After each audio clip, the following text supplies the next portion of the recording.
चतुर्भुजो जगन्नाथः कण्ठशोभितकौस्तुभः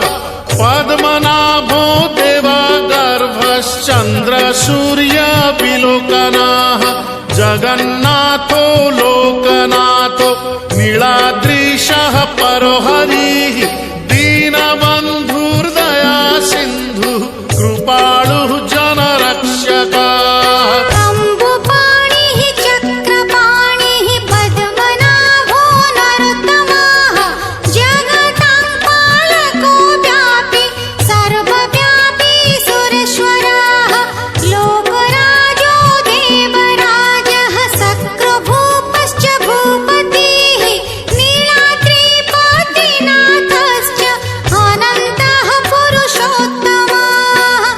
क्षोभ्यायः कल्पतरुः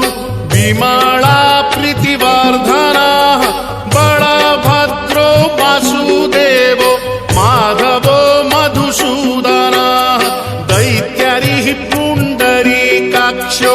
वनमाली बलप्रियः ब्रह्मा विष्णु वृष्णिवंशो मुरारिः कृष्णकेशवः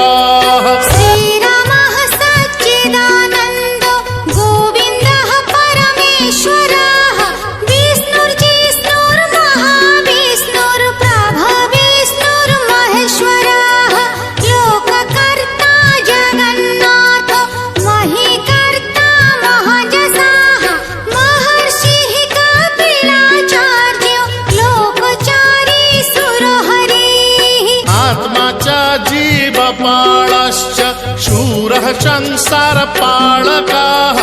एकोनेको मम प्रियो ब्रह्मवादी महेश्वरः द्विभुजश्च चतुर्बाहुः शतबाहुः सहस्रकाः पद्मपत्र विशालाक्षः पद्मगर्भः परो हरिः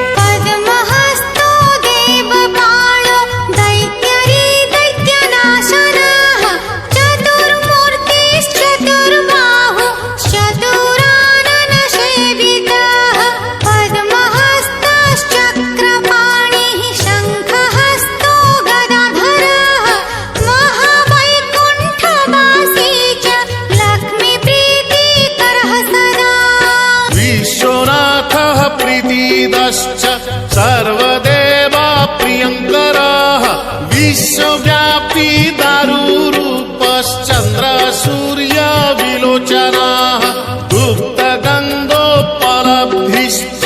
तुलसी प्रीतिवर्धनः जगदीशः श्रीनिवासः श्रीपतिः श्रीगदाग्रजः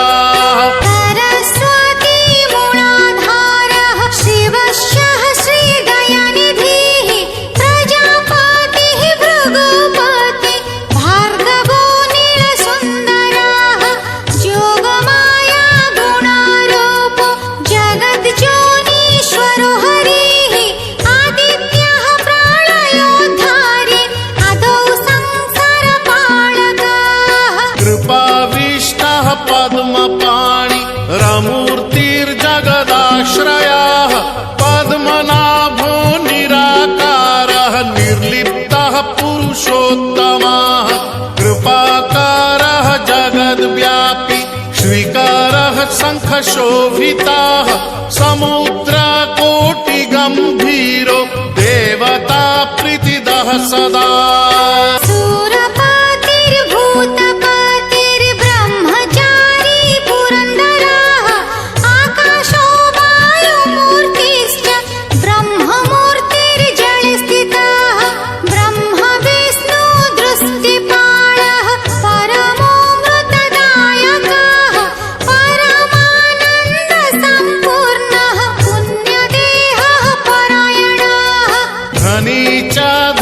धनदाता च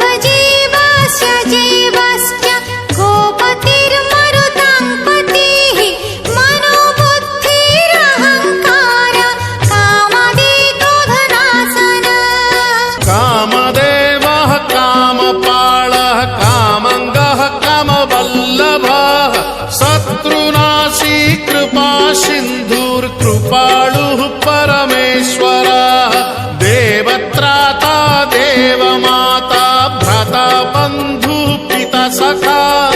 बालवृद्धस्तनूरूपो विश्वकर्मा बळोबळः अनेकमूर्तिः सततं सत्यवादी सतङ्गतिः लोकब्रह्म बृहद्ब्रह्म स्थूलब्रह्म सुरेश्वरः जगद्व्यापी सदाचारी सर्वभूतश्च भूपतिः दुर्गपालः क्षेत्रनाथो रतिशो रतिनायकः बळी विश्व बळाचारी बळदो बळि वामनः दरः सहस्रचन्द्रः परमः परपालकः अकारादिमकारान्तो मध्योकारः स्वरूपधृक् स्तुतिस्थायी स्वमापाश्च स्वाहाकारः स्वधाकारः मत्स्यः कूर्मो वराहश्च नरसिंहश्च वामनः परशुरामो महावीर्यो रामो दशरथात्मजः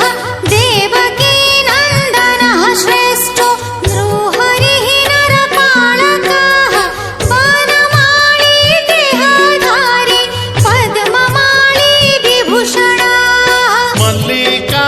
मल्लिकामाळधारी च जातिजूति प्रियः सदा बृहत्पीता महापीता ब्राह्मणो ब्राह्मणप्रियः कल्पराजः खगपतिर्देवेशो देववल्लभः परमात्मा बलो राज्ञं माङ्गल्यं सर्वमङ्गलः सर्वबलो देहधारी राज्ञं च बलदायकः नानापक्षी पतङ्गानां पावनो परिपालकः वृन्दावन विहारी च नित्यस्थलविहारकः क्षेत्रपालो मानवश्च